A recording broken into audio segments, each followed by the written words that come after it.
Welcome back to This Day Live, this Sunday talk show here on the Arise News channel. President Muhammadu Buhari on Tuesday in Abuja declared that football remains the #1 sport in Nigeria and a national asset. The president added that his administration will resist any attempt to undermine the development of football in Nigeria. He made the pledge while receiving the 10-year Football Development Masterplan submitted by the Minister of Youth and Sports and Development, Sunday Dare, describing football as our passion and a major tool for unity. The president affirmed that it was the responsibility of government to safeguard the sport, which has brought Nigeria many laurels, and, he said, treat it as a national asset. President Buhari directed the Federal Ministry of Youth and Sports Development and the Nigeria Football Federation, NFF, to commence the phased implementation of the master plan, within the fine lines of relevant sections of the Nigerian laws on sports development and the statutes of the World Football Governing Body, FIFA. Yemi Idowu is vice chairman of the Football Masterplan Development Committee, and he now joins us on this program to take us through the details and the controversies. Good to have you on this program, Mr. Yemi Idowu. Thank you very much for joining us. Okay, quickly. Football Development Master Plan, 10 years. Okay, 10 of you, or was it 16 of you, sat down and came up with this document that has now been endorsed by the federal government of Nigeria. And people are saying that, oh, there are issues. One of those issues, I've had a story told that the NFF was excluded from the consideration of the subject. I've also had the criticism stated clearly that, why football? Why only football all the time when there are other sports, where Nigeria seems to be doing well? Basketball, handball, weightlifting, athletics. Over to you. Good afternoon, Doctor. Thank you for having me here. This committee is the latest of many committees we've had on this specific topic. But what they've done this time, which was never done before, was that a neutral playing ground was provided where all stakeholders were allowed to come to contribute. So NFF was actually one of them. The vice president of NFF was a member of the committee, and a former chairman of the NFA was a member of the committee.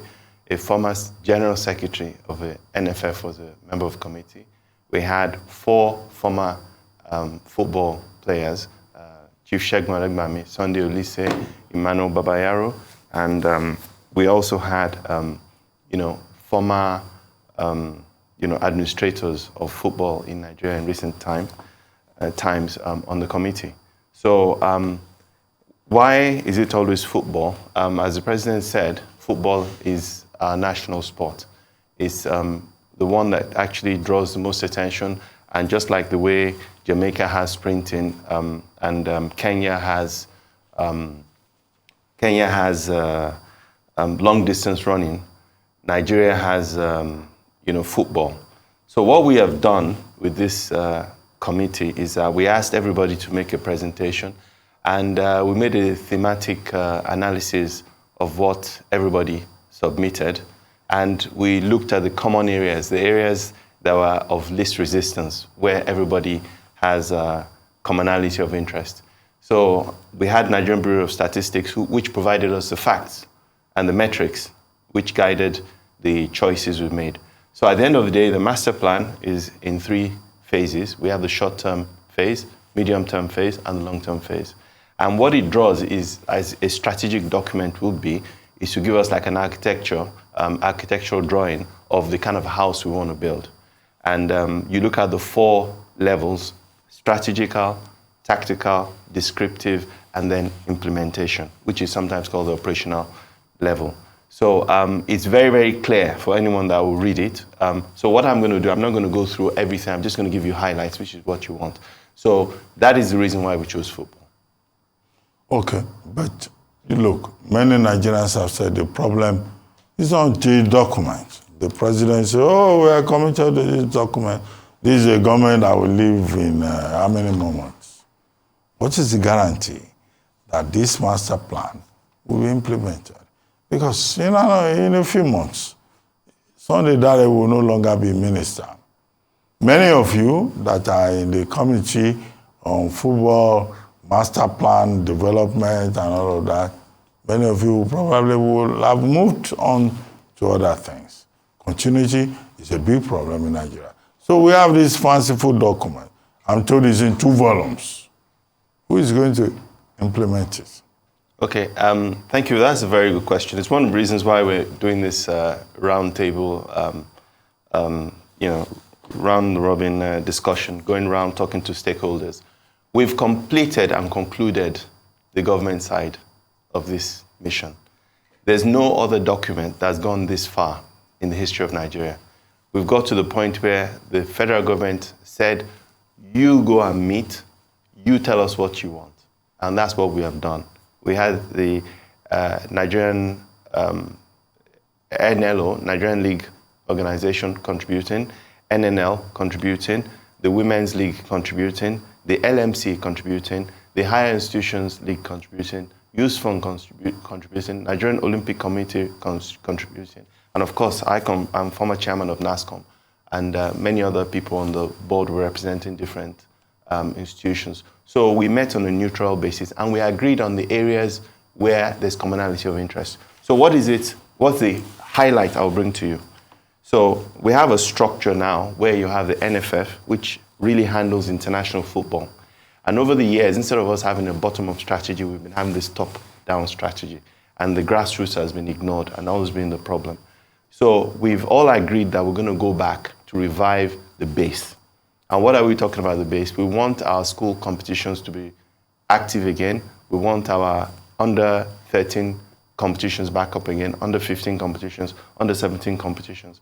For this reason, when all this is functional, you're going to have products graduating into national and international football. Okay, but as chairman of a football development master plan committee, do you feel embarrassed by the fact that our ladies who had gone to Costa Rica had to sleep at the airport in Istanbul, Turkey, and treated so shabbily? At the same time that the Nigerian government is saying is launching a master plan to develop football.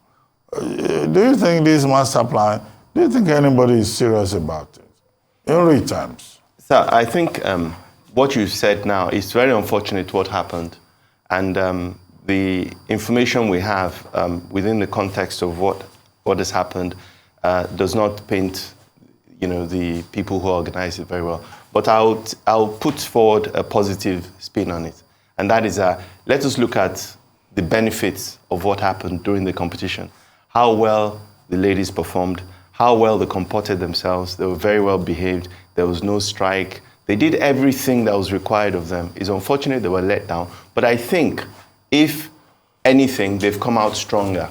And, they were met by the minister. They were met by all the senior members of government. And, apologies were all round, even though, the reason for the mishap was not clearly identified. The reasons were given, but the positive side is what I want to talk about. We have a situation where now these girls have become an inspiration for a lot of younger girls. And now it's very clear that a development program can actually yield results. So that is a positive side of what has happened. Okay, let's talk about NFF elections. Last week, up to this moment, we've been looking at the candidates, from Seyi Akinwumi to all the other candidates. Who is your candidate? And what do you think is going to happen with this election, now that it is clear that Amaju Pinnick is not going for a third term? Who is your candidate? And do you think that the NFF really is serving our purpose as Nigerians in football? Okay, I will answer your question in a way. I will say NFF is one only one of the stakeholders in football. We have the Nigerian Olympic Committee, which the Olympic team follows. We've got the School Sports Federation, where we have all our junior teams should be coming from. And one of the things this master plan does is that it lets us give a position for all the stakeholders. So international football will be controlled by NFF. The state FAs will be in charge of the state competitions. The schools will be in charge of the academicals. And everybody finds their role in this bit. So whoever is going to be the next president of NFF, they need to be mindful of the role they play and how they can influence the rest of the football fraternity. So I'll give you an example. If you want to play for the national team, you must at least have performed at the divisional level, the local government level, the state level, the regional level, before you get to the national team. So just like FIFA has the World Cup, the NFF will have the National Cup, which will be what will drive the consolidated calendar of competitions in this country. So if you're going to be NFF president, you must be committed to the master plan or the architectural plan. You must be able to come up with a harmonized timetable and understand that you must make sure the state competitions occur at the same time, the regional competitions occur at the same time, and people graduate to national level. You must not be focused too much on international competitions at the detriment of local competitions.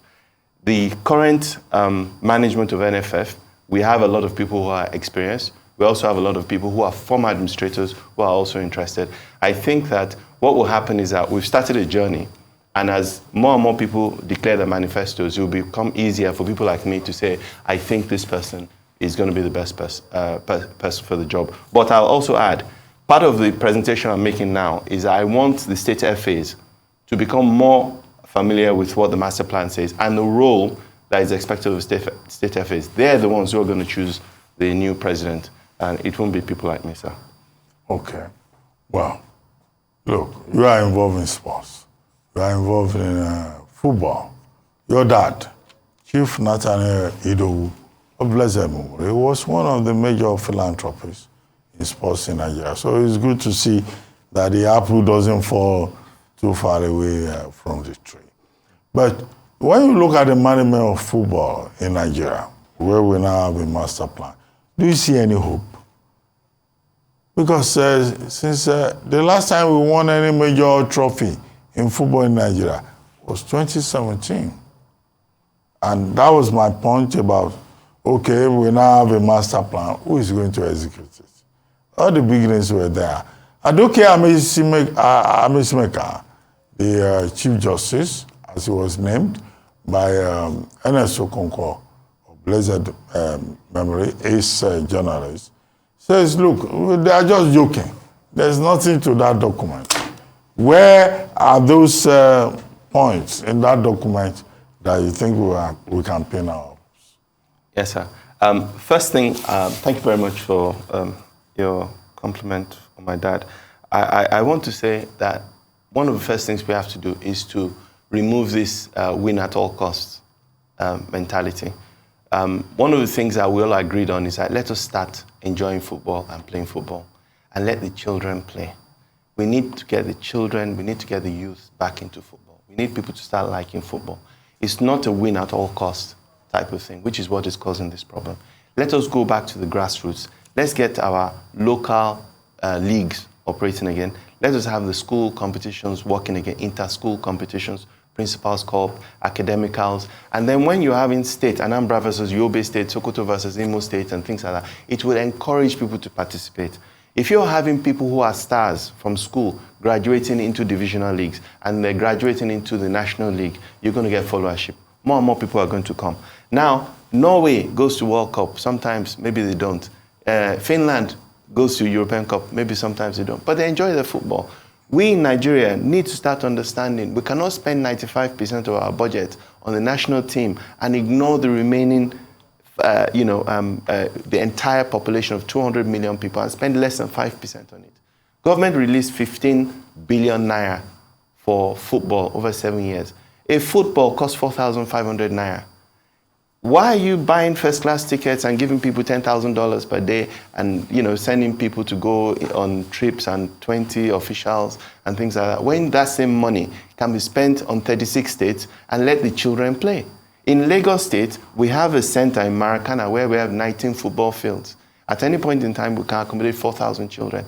That is the model that we want the rest of Nigeria to follow. Well, thank you very much.